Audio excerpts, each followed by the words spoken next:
I, 24 female, have two sets of twins.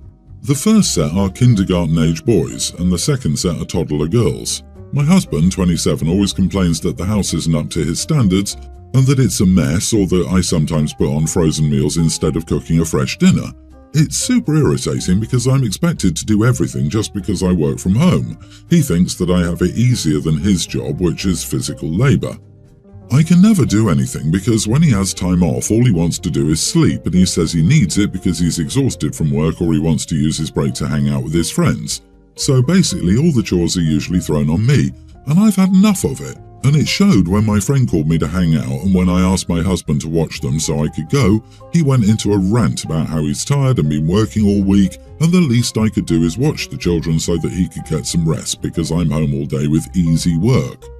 So I decided after I put the children to sleep that night, I decided to leave a note saying that I'll be out and just leave and have a night out with the girls, which turned into a weekend out with the girls. When morning time came, he was calling and texting me non-stop, and when I answered, he was yelling at me and cursing me out. When my friends overheard the conversation, they were shocked and hung up the phone for me and told me to mute it. I didn't have any plans to stay any longer than that night, but when my friends overheard how my husband spoke to me, they convinced me to stay and even told me that they'd take me out to eat and planned a whole day for me. When I got back, the place was a complete and utter mess, like a pile full of dishes and garbage all over the place, floors were sticky, and the place just smelled awful. My husband, of course, was angry and had a suitcase already packed. He barely said 2 words to me and just left and texted me, saying he would stay at his mom's. Now I feel horrible because clearly he couldn't handle taking care of the kids for this long by himself, and I feel like an idiot and don't want this to ruin my marriage. Do you all think I'm an idiot for the way I acted? What? Are you serious? Not the idiot. Your husband is a damn idiot to the 100th degree. Does he realize he has 4 children and is responsible for physically taking care of them and being financially responsible for them? Is he one of those men who think they don't have to contribute anything except money to the relationship and household? Because he sounds like a terrible partner and a pretty terrible dad too. I don't know if he's always been this way or if it's new, but you need to find a way to set him straight. I guess it's true when they say love is blind. OP, I'd recommend you pack 2 sets of suitcases and drop them and the kids off at his mom's too. If he expects you to clean the place, he needs to look after the kids and give you some additional free time too. It's not solely your job to raise your children. It's both of yours. If he can have time to hang out with friends, so can you. I don't know why people put up with crappy partners like this, but please realize your worth because you deserve so much better than this BS. What is this, the 60s?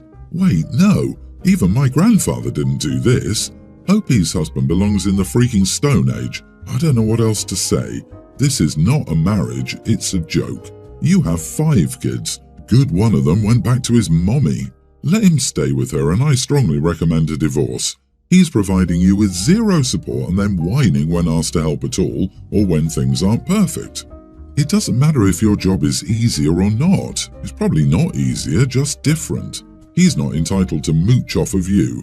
Honey, forget this. You can do it on your own. This, OP, you'd be better off as a single mom. If you're divorced, you'll get child support and less cooking and mess to deal with. Have your friends help with the kids while he's away. Get into a lawyer, follow what the lawyer says to do, and get out of this situation. You deserve better. He can stay with his mommy and see how far she gets tired of cooking and cleaning for this boy. I'd be so embarrassed if my son were like this. So I, male 30, hate cutting grass. Hate it, hate it, hate it. The sound of the lawnmower makes me wish I could take my ears off like Mr. Potato Head and lock them in a box. It hurts my shoulder, I got injured in high school and it never healed right, and I might be the only person in the world who doesn't like the smell of cut grass and gasoline. This week was the very first week this year that I would need to cut the grass. We live in a fairly warm state and the HOA is very strict about it. We even have little flags at the front of the yard that the grass isn't allowed to get taller than. So the point is the lawn needs to be mowed. I don't want to do it. My wife can't because she tipped into a lake the last time she mowed a lawn. Just so happens that I know a guy who owns a goat, and I offered him $20 to bring it over to eat the grass for me. The goat eats the grass, we keep her away from the neighbours' yards, and the goat goes home. It was great, way better than mowing. My wife is mad because some neighbours saw the goat and think it's hysterical that we had a goat doing the yard work for us. She's angry that I made us look like weird hicks in front of her friends. I don't care if they think we're a little weird. I'm happy to be laughed at if it means saving myself from the headache-inducing sound of a lawnmower. But now she's making weird comments around the house about getting a horse to carry groceries or a chicken to clean the windows since there's no man in the house who can. I didn't expect her to react so negatively to a goat, but maybe I'm missing something. So, was I an idiot? Edit. The goat doesn't violate HOA's BS policies. They have strict rules against raising farm animals, but if, say, the HOA's president's daughter wants a pony at her birthday party for a few hours, that's A-OK. Not the idiot. You picked the more environmentally friendly and adorable option. Your solution was brilliant. I also have sensory issues and can't cope with lawnmowers, and I'm going to go look for a damn goat. However, your wife needs to stop caring what the neighbours think, and maybe be less extra too. My wife would be thrilled at having a goat to mow the lawn once a week that she could go pet. His neighbours would probably be more interested in it when they found out how little he's paying to have it done. Anyway, why is no one commenting that his wife can't mow the lawn because the last time she did, she tipped into a lake? It's called weaponized incompetence. Usually this is a tactic where men pretend they can't do laundry or cook, but it's the other way around this time. I feel the neighbours must love watching all this, probably with popcorn. Right? It takes a special kind of stupid to tip a lawnmower into a lake. I don't think she gets a say in how the lawn gets mowed. OP, you are not the idiot and your wife is wrong anyway. It's not a hick thing. Entire businesses are built around renting goats for yard care, especially to clear out brush. It's quite trendy. Tell Mrs. that you're a step ahead with environmental awareness, or she can mow it herself, lake and all. I, female 37, have been dating Martin, 39, for a year and a half. I have a daughter, Scarlett, tween, and he has two daughters, Miley, young teen, and Joanna, older tween. I'm a single mother to Scarlett. Her father sends me monthly maintenance but has never been an active parent or met Scarlett. I also grew up in care, so I have no family or anything, whereas Martin is divorced and shares custody with his ex-wife. Their custody agreement is very flexible, with the girls sometimes staying with him or their mom longer or often spending time with both parents together. It bothered me a lot that he was still good friends with his ex-wife, and Martin said if I couldn't handle the fact that he could co-parent well and be amicable with his ex, he would end things. I think I got over my jealousy and that the girl's mother and I get on.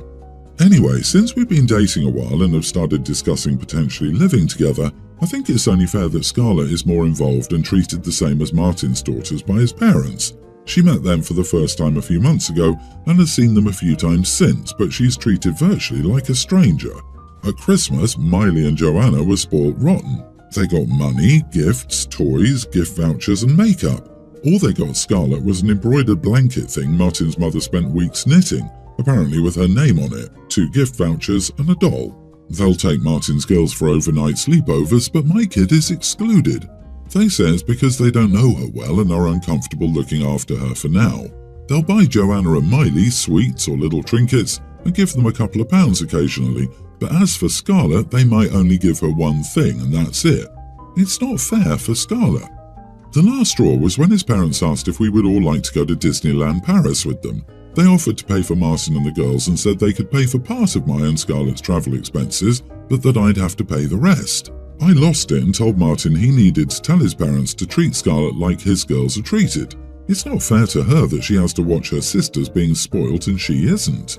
He lashed out in return and said his parents had been nothing but accommodating to Scarlett by including her in things and getting her stuff for Christmas and so on.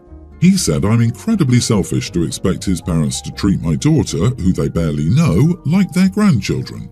He said that I was bitter and jealous and it wasn't like we were married or living together. He used the example of the blanket being a really sweet gift that shows how much his mother cares. He also said it's perfectly reasonable for his parents to expect me to pay for my own child to go to Disney and that my parents don't need to pay anything at all for us. He also said I'm raising my daughter not to learn the value of the word no and that she can just be expected to get whatever she wants. He also said that Joanna and Miley are not Scarlett's sisters. It's never been emphasized they were and they don't view Scarlett as that. He said that I needed to get my butt in gear and realize nothing is being done to discriminate against or exclude Scarlett. Am I the idiot? Edit. I view Joanna and Miley as bonus daughters, so Scarlett calls them her sisters. Joanna and Miley don't view me as a mother figure in any way, only as Dad's girlfriend. It really hurts, but I don't think I'm pushy or anything. I just think of us as a blended family unit, whereas Joanna and Miley have said I'm just the woman their dad is dating, and Scarlett is nothing to them family-wise. I've tried to get them to involve her whenever they're doing stuff, and they outright refuse, so they only, as they put it, tolerate her. Martin has chewed me out about this before, claiming I'm trying to insert my daughter in his daughter's friendship groups and activities. And it greatly upsets Scarlett because she just wants to be included. She doesn't have a lot of friends, and I want Joanna and Miley to be her friends. You are the idiot. It sounds like they're trying. They're giving her thoughtful gifts and offering to help pay for you and Scarlett to go to Disney. That's pretty generous considering you're not married and they only met Scarlett a few months ago. Frankly, you sound ungrateful and grabby, demanding they treat her like an instant grandchild and lavish gifts upon her. It's also rather telling that you say their grandchildren were spoiled rotten by their grandparents at Christmas. It reeks of jealousy and makes us wonder why you want someone to spoil your daughter rotten too.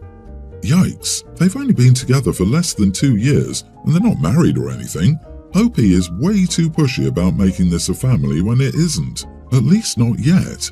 And the more OP pushes, the more pushback she will get. OP, go to therapy. You have abandonment issues and you're making things worse for your relationship and for your daughter. This awful woman only spent weeks knitting my daughter a blanket. Imagine an old lady hand knitting your child personalized stuff and you getting huffy. That's just mean. Also, a huge red flag that OP has a problem with her boyfriend and ex-wife having a great co-parenting relationship and forcing girls to be friends. And instead of working to improve her daughter's life, she's money-grubbing on a man hoping she can snag him as future daddy ATM instead. Geez, I don't think any of this matters because she's getting dumped soon. My son is a young teen but looks quite a bit older. Both my wife and I are tall, but he's set to pass me since he's 5'10" and well built. He's a great kid and I've never suspected him of saying or doing anything bad. We have a big yard and garden, and he'll go out there to read or just mess around. Now, our neighbour's yard is about 100 feet away and there are these little patches of trees between us, but we don't have fences so you can see into each other's yards. We don't really talk or know each other, but he's got 2 daughters a bit younger than my son. The other week, the neighbour said my son is making his daughters uncomfortable. I asked if he did anything and he said no, not like that. It's just he sort of intimidates them by hanging around the yard. I talked with my son and he confirmed he never even looked in that direction. He never talked to them or even heard or saw them being uncomfortable. So I had a talk with my son earlier than I expected. I told him that sometimes people are going to be uncomfortable around him. That isn't his fault or their fault. We just need to respect other people and make sure we aren't imposing ourselves on others. I get it, and I'm a big guy. I always have to cross the street because women will speed up when they see me, which I completely understand. Heck, I even tried to stay in more to avoid that. So I told my son that I wasn't mad, but he probably shouldn't linger out in the yard alone anymore.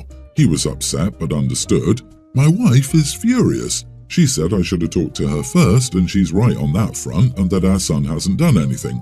I get that, but still, I don't think he should be in the yard if he's making other people uncomfortable. You are the idiot. Your son can't stand in his own yard because he's tall and male? That's ridiculous. Your neighbour's issues are their issues, not your son's issues. You're teaching him to be ashamed of who he is because he might make others uncomfortable. I guess black kids, Asian kids, Hispanic kids, gay kids, trans kids, overweight kids, very short kids, and disabled kids should also hide away because they might make someone uncomfortable. Your neighbour's a jerk teaching his daughters BS. You should leash and muzzle him when you let him out in the yard to play. That'll help the neighbours feel more comfortable. Their discomfort sounds like a them problem. He's not on their property or in a public space. Tell them to put up a privacy fence and leave you alone if they feel so strongly about it. Yeah, I feel sorry for OP's son because he's probably being made to feel like he's trapped inside for no real reason. Simply existing in your own yard, no less, is not imposing yourself on people, for goodness sake. The neighbour can build a fence if they have issues with their neighbours using their own yard. It sounds like OP has some internalized misandry. He might benefit from talking to a therapist. When I, 27 male, was a kid, I had a traumatic experience and was in an accident while on the school bus which a lady drove. Since then, I've always had a phobia of being a passenger in a vehicle driven by a woman. I know it's irrational, the woman driving didn't even cause that accident, a male driver in a truck did. My mom didn't drive, and even when my older sister learned to drive, I refused to drive with her even though my other siblings did. I have my license but not a car, and when I take public transit, I also take the next bus if a woman is driving. This is a phobia, and I don't think women shouldn't drive or anything. Recently, my girlfriend and I moved in together and she has a car. She's really upset with me as whenever we go out together, I insist on driving her car. She says it feels like I'm misogynistic when it's just a phobia. I said I would be okay taking public transit and she could drive her car and we could travel separately, but she thinks this is not a solution and that I should get over it. Am I the idiot here? It's not like I'm telling her she cannot drive, and I apply this rule to everyone even when it inconveniences me. I told her she was free to ask my family about my past. You are the idiot for not getting therapy to address this issue. You're only hurting yourself by not addressing this. If you have a daughter, will you refuse to teach her how to drive? If you and your girlfriend get married and you're ill or hurt, she can't drive you? Or when the ambulance driver is a woman, you're harming yourself and you're also hurting the women around you. Having an irrational phobia is okay, but you can get help. So you still get on a bus despite being in a bus accident. You don't blame the bus even though without the bus there would have been no accident. You blame the woman, which is very interesting. You've had about 20 years to get treatment and therapy for that. At this point, you're just being sexist. It's misogynistic to demand to drive a woman's car because you don't trust her driving. A man caused the accident years ago, but because a woman was driving the school bus, you're now blaming women for being bad drivers? Dude, if that's not misogyny, I don't know what is. So, instead of dealing with your problems, you've resorted to blatant sexism. Plus, you don't even have a car, but you put down your girlfriend's driving? You are the idiot. Be better.